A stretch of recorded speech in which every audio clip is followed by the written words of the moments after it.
I have arrived. All right. Ladies and gentlemen, please take your seats. The show is about to begin. I only had one coconut.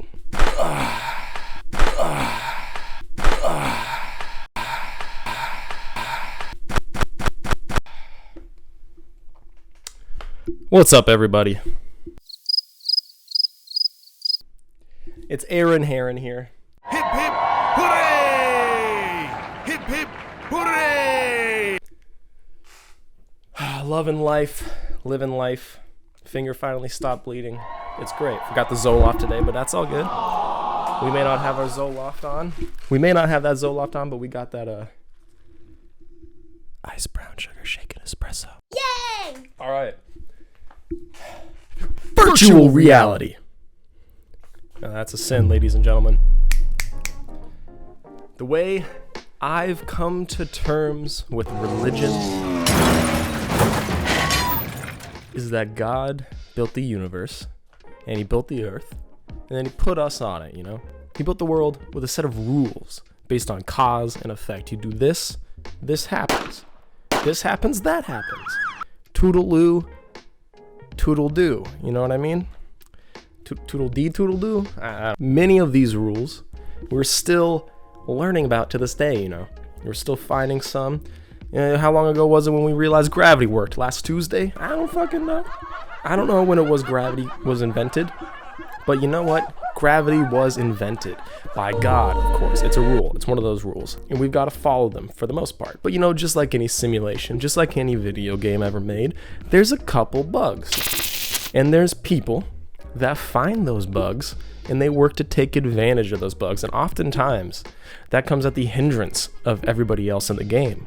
You do this, this happens here. You do that, that happens there. You enslave and trade and kill and murder and steal and thieve and other synonyms of the same thing. And eventually you get your own little society with your own set of rules, baby. Yay! Much like God, you've now got your own video game. So ultimately, with these rules and the simulation in place, it's essentially just a video game with permadeath on. You all know how much we love permadeath in this world. We love permadeath, baby.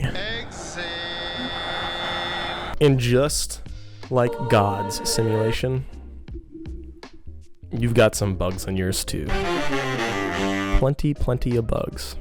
You know, they naturally lead to and progress into some people choosing to speedrun the video game. And there are many different speedrunning techniques out there, you know, anything from entering an abusive relationship to alcoholism or to the more commonly sought out practice of self-deletion.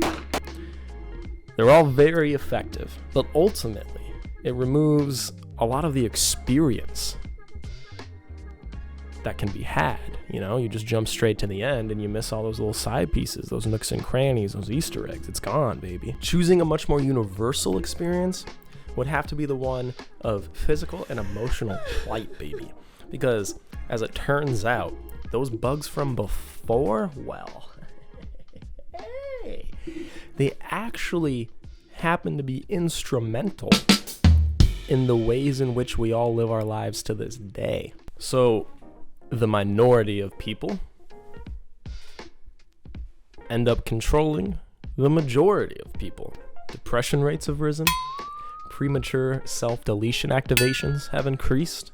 Now in comes virtual reality to the societies of people that actually have enough money and free time to make a difference in the world, but instead are choosing to either create a company that allows them to leave this rock in this simulation that's been created for us and go and colonize Mars, or they invent the metaverse, another branch of virtual reality. All right, it's all coming back, baby. It's all virtual reality, motherfucker.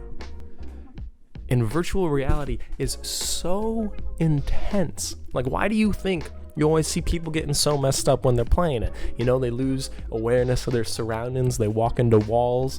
They punch friends and family. They kick things. They trip. Their dog's dead. You know, the whole thing.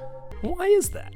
You know, it's probably because they spend all day inside that damn headset, unaware of their surroundings, unaware of the people around them, just absorbed by the simulation created by man within another simulation created by man within another simulation created by God. So you sit there with your headset on, you sit there with your headphones in, and all you are is divorced from reality.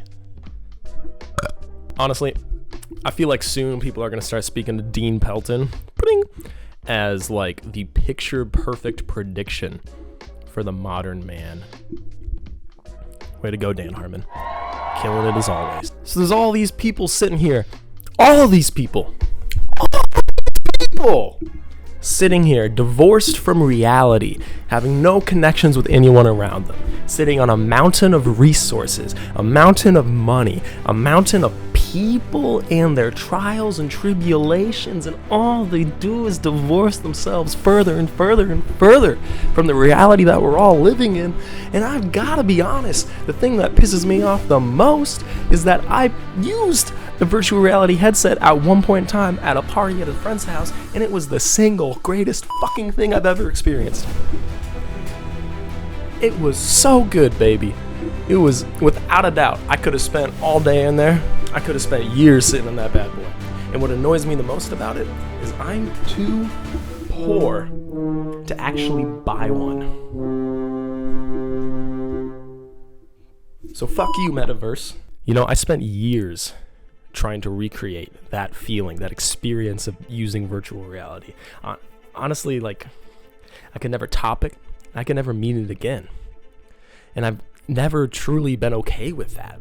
Like, that's awful. The world, compared to the synthetic world, the simulated world, is awful. And that constant urge, and that need to be in the metaverse, to be in the simulation, to be in the virtual reality is inherently sinful, baby. It's greed, it's gluttony, it's sloth, there's probably prawn. It's that as well. It's whatever that's called. What was it?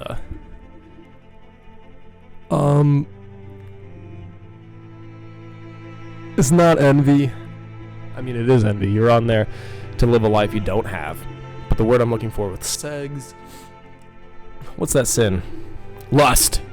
Lustful, baby. Ladies and gentlemen, that is why the metaverse and virtual reality are sins. You need to cleanse yourself into the future with a dip in your local coal mine. If you want to celebrate true beneficial capitalism, join the Canaries, enter the coal mine, and cleanse your soul from the abomination that is virtual reality. Good night and good luck.